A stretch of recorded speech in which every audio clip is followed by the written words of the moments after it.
Guys, অনেকদিন পর ভিডিওতে এলাম। তো আমি এখন বাড়িতেই থাকি, তোমরা জানো যেহেতু, আর হয়তো গপুদের বাড়িতে থাকা হয় না এখন। তো তোমাদের একটা নতুন জিনিস দেখাবো। আর যে আমাদের এখানে একটা বন্যা হয়, মানে আমার যে বাড়ি বন্দর সাইডে না, আরামবাগ বন্দর 24 নম্বর সাইডে। তো আমাদের এখানে বাঁধ ভেঙেছে দ্বারকেশ্বর নদীর সাইডে, নদীর ওই করে আমার এখানে এত জল জমেছে ভাবতে পারবে না। রাস্তাঘাটে ধান জমিতে পুরো জলে জল।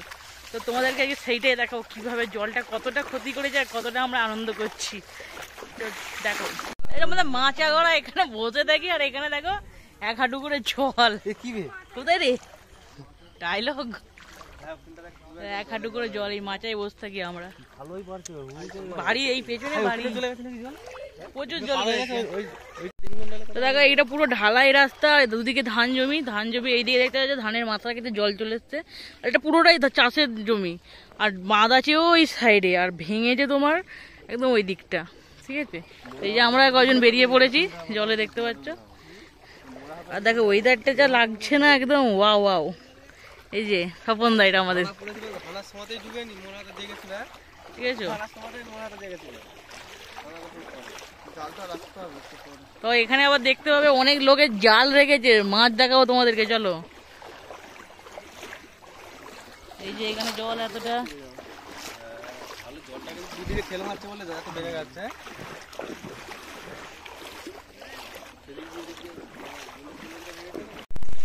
এখানে এতটা পরিমাণে জল দেখতে পাচ্ছ, তারা সেই ছাদে দাঁড়িয়ে আছে, দেখতে পাচ্ছ।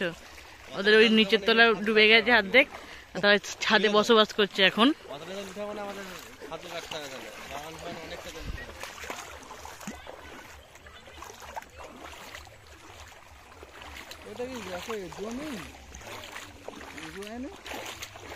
রোয়া জমি ডুবে গেছে ওইটাও।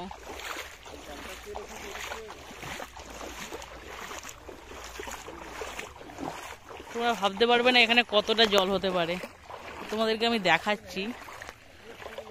তোমরা এখানে পরিষ্কার ভাবে দেখতে পাচ্ছ, এই যে ঢালাই রাস্তা এখানটায়, দেখো এই যে ঢালাই রাস্তা, এটা ভালো করে দেখে নাও। আর এরা দুজন আমার কাল ডাকছে, আমার ফোনটা যেন পড়ে যায়। তোমাদেরকে আমি দেখাবো না কেমন বন্যা হয়েছে বলো। তো এদেরকে পেজ বলে দেবো, ডিসলাইক করে দেবে এদেরকে। আর গায়ে জল দিচ্ছে, এই দেখো। এই যে নতুন বন্যা দেখতে এসছে আমাদের বাড়িতে আমার দিদা।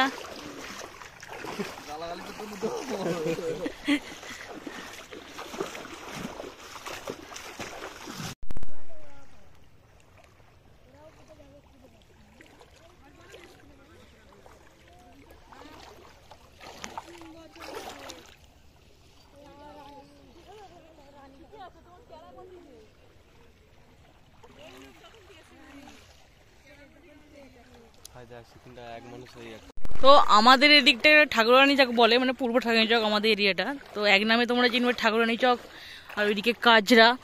আর মেন বাঁধ ভেঙেছে আমাদের বন্দর, যে 24 নম্বর রুটের লাস্ট মানে জায়গা, বাস স্ট্যান্ডটা, সেখানে বাঁধ ভেঙেছে। বন্দরের রূপনারায়ণ নদীর উপর বাঁধটা ভেঙেছে।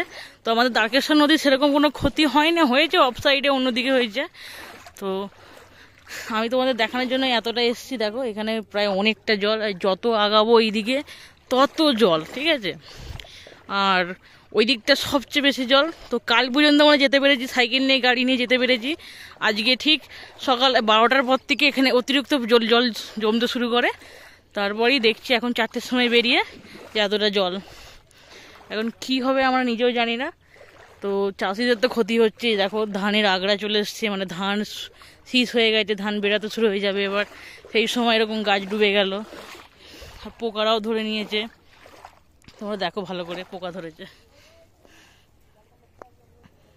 এগুলো সব ধান, দেখতে পাচ্ছ পোকাটা কোথায় যাবে, এই পোকাগুলো সব ধরে নিয়েছে ধান গাছগুলোকে।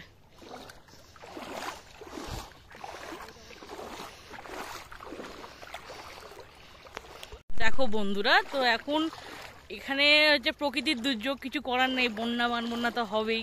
আর এইসব জিনিস মানে গ্রামের দিকে বেশি হয়। তো আমার দেশের বাড়ি তো গ্রামে, তো আমি প্রায় দেখে থাকি এইগুলো। আর বন্যা দেখতেও খুব ভালো লাগে। আর কিছু কিছু মানুষের জীবন যায়, আবার অনেকের স্বপ্নের ঘর চলে যায়, বহু লোকের বহু ক্ষতি হয়, ঠিক আছে। আর এই দেখো দেখতেই পাচ্ছ চাষিদের কত ক্ষতি হয়েছে। তো এখানে কেউ কিছু করার নেই, প্রকৃতির দুর্যোগ। এটা কোনো মানুষও করে না বা কোনো সরকারও করে না। তো এইসব মনে ব্যথা রেখে লাভ নেই। তো যেইটুকু হচ্ছে আমরা যেইটুকু পাচ্ছি আনন্দ করে নিচ্ছি। এই বন্যার সময় আমাদের এখানে অতটা ক্ষতি নেই, আমাদের তো ওইদিকে বাড়ি, তো বাড়ির দিকে জল আসেনি। যাদের জল এসছে বাড়িতে, যাদের ক্ষতি হচ্ছে তাদের জন্য একটু প্রে করো, ভাবনা চিন্তা করো, যদি কিছু হেল্প করতে পারো তাদের করে এসো। এবার আপনাদের উপর সব কিছু নির্ভর করে, ঠিক আছে? তো ব্লগটা বেশি বড় করব না, তোমরা আরও কিছু দেখানো হয়েছে টুকটাক দেখে ব্লগটা ডিসকন্টিনিউ করে নেবো। তো দেখো, দেখতে পাচ্ছ আমার বাড়িটা ছিল ঠিক ওখানটা, ওখান থেকে এতখানি হেঁটে হেঁটে এসেছি। আর এখানে এতটা জল, মানে 1 হাঁটুর উপরে জল হয়ে গেছে। আর এইটা যে তোমরা ভাবছো এটা কি, এটা হচ্ছে নদী থেকে যে জল হয় চাষিদের জন্য আলু চাষের সময় বা বাদাম চাষের সময় যে লালাই লালাই জল দিতে হয়, তো সেইটারই একটা মানে কি বলে মিনির মতন বসানো আছে, ঠিক আছে? নদীর জল আসে, কখনো সাবমার্সিবল জল আসে, এখানে এতটা জল ভাবতে পারবে না। আর এখানে সবচেয়ে ইন্টারেস্টিং ব্যাপার হচ্ছে যে তোমরা লাঠিগুলো দেখতে পোঁতা আছে, এগুলো এমনি এমনি পোঁতা নেই, এখানে সব জাল লাগানো আছে। সব এখানে বলে ফাঁদি জাল, সেই ফাঁদি জালেই মাছ, প্রচুর মাছ ধরে, এখানে প্রচুর মাছ পড়ে। তো তোমাদেরকে দেখাবো কেমন কি মাছ আছে। এদিকে একটা আছে। তো ওবেলা আমি একবার এসেছিলাম, তো তখন অতটা জল থাকে না, তাও মাছ প্রচুর পড়েছিল।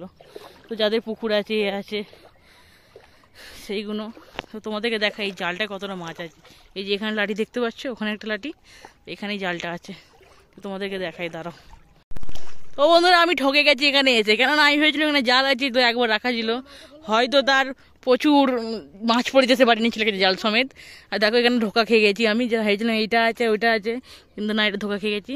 কিন্তু টেনশন নিও না, এদিকে এখন আরও আছে লোকের, তো একবার তুলে তুলে দেখবো কি আছে। মাছ তো নিয়ে নিচ্ছি না, তোমাদেরকে দেখাচ্ছি। আর এখানে দেখতে পাচ্ছ কতটা জল, তো এইটাই আর ধোকা খাবো না। দেখো এই জালটা তুলছি, তুলে দেখা যাক কতটা কি মাছ পড়েছে।